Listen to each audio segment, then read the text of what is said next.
Students, तो आज हम लोग रेंज निकालने का एक लेक्चर देखेंगे। क्या रेंज कैसे निकालते हैं, ठीक है। How to find the range of the following expression. तो इसमें जैसे कि रेंज क्वेश्चन कैसा आएगा, लीनियर अपॉन लीनियर, ठीक है। नहीं, फिलहाल तो हम लोग ने linear upon linear last lecture में हम लोग ने देख लिया था। अभी इसमें मान लो quadratic upon linear, linear upon quadratic, quadratic upon quadratic, ऐसे टाइप्स के एग्जाम्पल रहेंगे जिसमें आपको रेंज निकालना पड़ेगा, ठीक है। देखो ये क्वेश्चन, देखो पहले तो हम लोग को देखना है स्टेप क्या होता है, what is the step to find the range of the following expression, ठीक है। तो स्टेप क्या है, देखो step to find range of linear upon quadratic, ठीक है, quadratic upon linear and quadratic upon quadratic, ठीक है, मतलब क्वाड्रेटिक इक्वेशन होगा, ठीक है। स्टेप 1 में क्या है, इक्वेट एक्सप्रेशन टू वाई, ठीक है।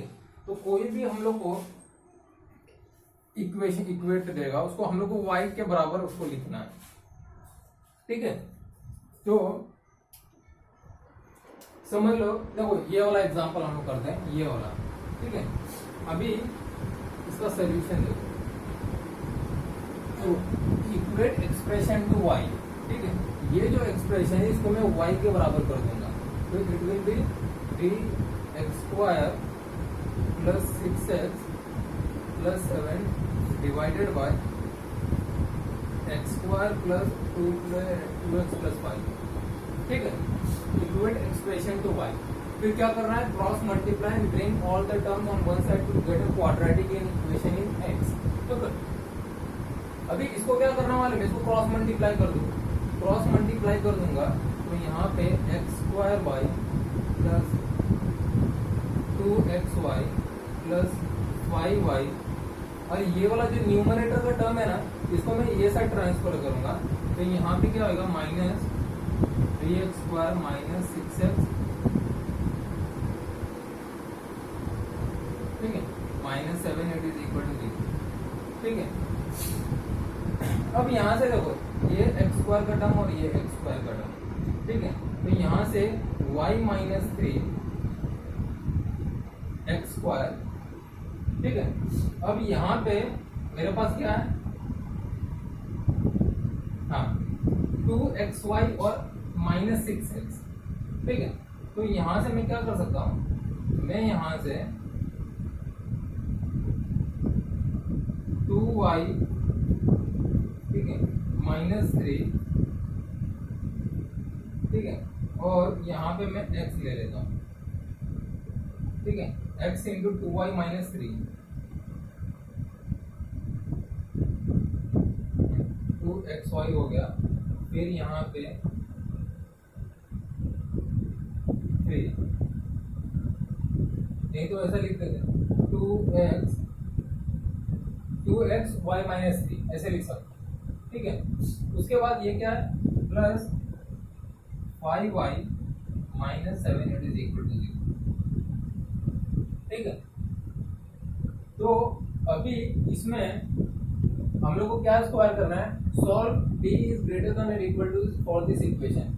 इसमें d मेरा क्या है, डिस्क्रिमिनेंट वैल्यू, ठीक है। डिस्क्रिमिनेंट में या तो आप b² माइनस 4ac बोल सकते हैं, ठीक है। हम लोग उसको b² minus 4ac is greater than और इक्वल टू 0, ठीक है। तो इसका b² माइनस 4ac कैसे करेंगे हम लोग, इसका क्या आएगा, y minus 3 the whole square, ठीक है, y minus 3 the whole square,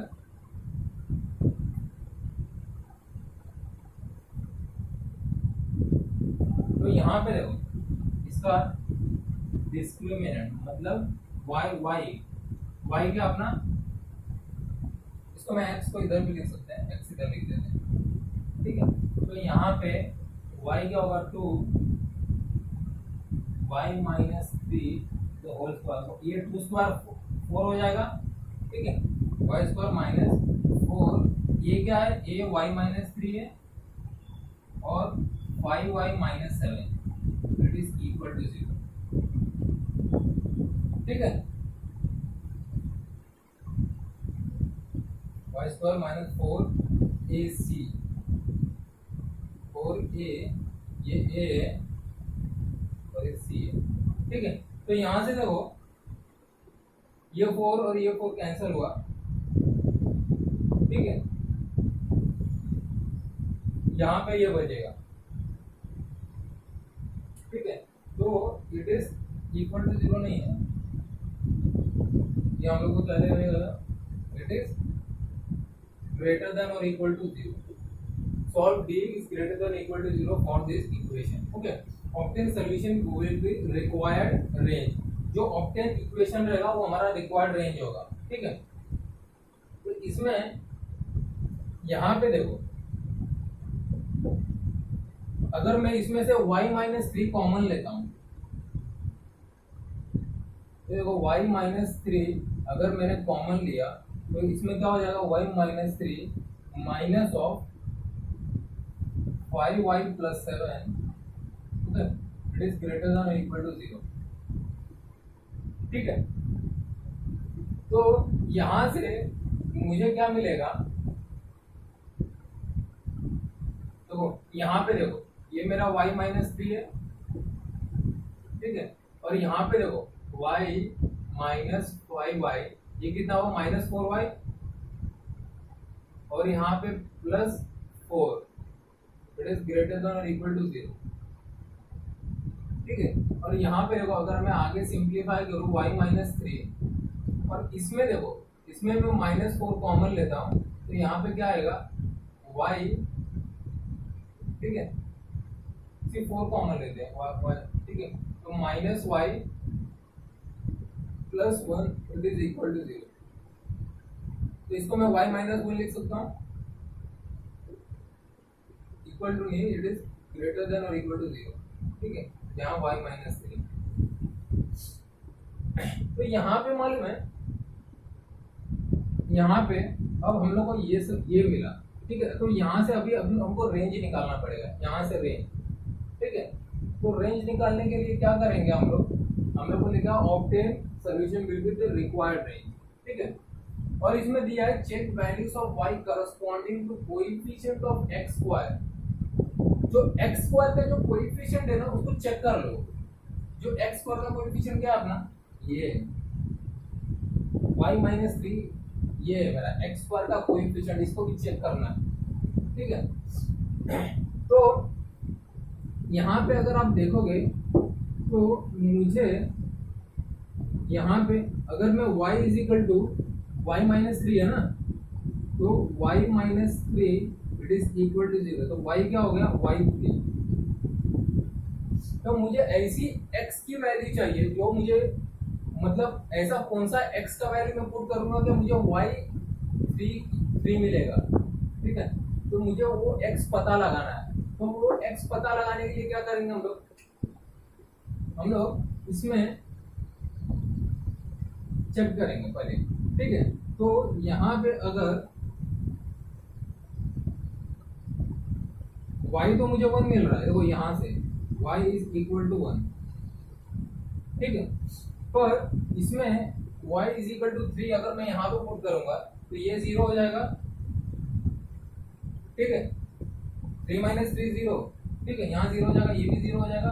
यहाँ पे देखो 15 - 7 क्या आएगा 8 इज इक्वल टू 0। क्या 8 0 के बराबर है?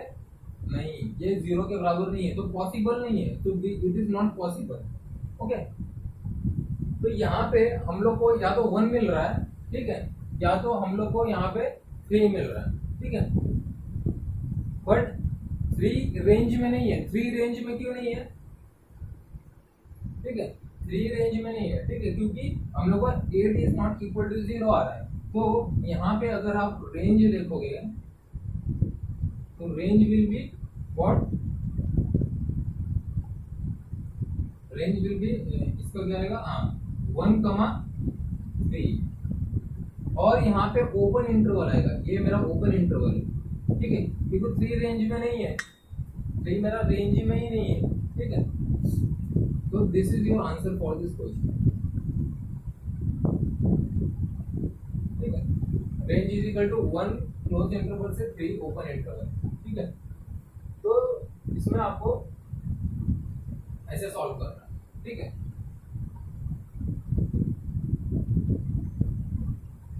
अभी क्वेश्चन नंबर 2 में जाते हैं, ये वाला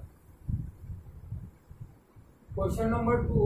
इसको दो मेथड से आप कर सकते हो, ठीक है। मैं इसमें दो मेथड बताता हूं आपको।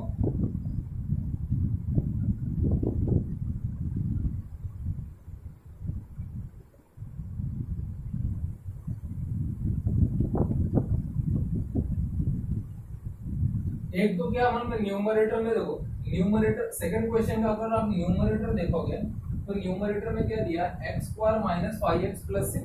तो इसका फैक्टर निकालो, इसका फैक्टर मिलेगा अपने को। और यहाँ देखो इसका फैक्टर देखो, 2 3 6, ठीक है, 2 और 3 है, और यहाँ पे क्या 5 और 2 है। डिनोमिनेटर का भी फैक्टर मिलेगा अपने को, ठीक है। तो इसमें से कॉमन क्या मेरा x-2 न्यूमरेटर में और डिनोमिनेटर में x-2, तो इसको कैंसिल कर दो, ठीक है, और आगे सिंप्लीफाई करो, ठीक है, आपको मिल जाएगा, इसका रेंज भी मिल जाएगा। ये रहा एक मेथड, बहुत छोटा सा स्टेप। दूसरा थोड़ा बड़ा है, वो जो अभी जैसा हम लोग ने किया था सेम वैसे ही करना पड़ेगा, मतलब ये वाला मेथड से, ठीक है। देखो इस क्वेश्चन में देखोगे आप तो इसका सोल्यूशन देखोगे, देखो इसका फैक्टर निकालो ना। इसका अगर मैं फैक्टर निकालूंगा तो x-2 और यहाँ पे x-3 बराबर, और यहाँ पे x-2 और यहाँ पे x-5, ठीक है, इसका फैक्टर मिल रहा है। तो यहाँ पे देखो ये x-2 कैंसिल करूंगा, ठीक है।